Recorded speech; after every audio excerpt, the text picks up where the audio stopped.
আবারও চলে আসলাম ছোট্ট একটা রেসিপি নিয়ে শঙ্কর মাছের।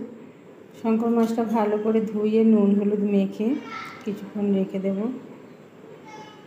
এর মধ্যে মশলা দেব পেঁয়াজ, আদা, রসুন, কাঁচা লঙ্কা, ধনে, জিরে আর টমেটো একসঙ্গে মিক্সিতে আমি মশলাটা করে নেব।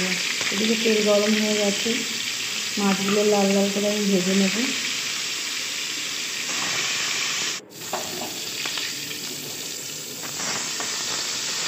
এই মাছগুলো ভাজতে ভাজতে বললাম প্লিজ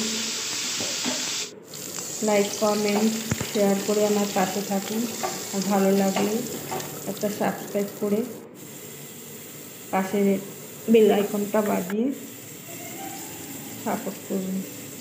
মাছ ভাজা হয়ে গেছে, ওই তেলের মধ্যেই শুকনো লঙ্কা, তেজপাতা, সাদা জিরে সম্বার দিয়ে বেটে রাখা মশলাটা দিয়ে দিলাম নুন, হলুদ আর গুঁড়ো লঙ্কা। লঙ্কাটা কম দিলাম কারণ কাঁচা লঙ্কা বেটেই দিয়েছি। স্বাদ মতো যে যেমন খাবে সেই বুঝে ভালো করে মশলাটা পিষিয়ে নেব।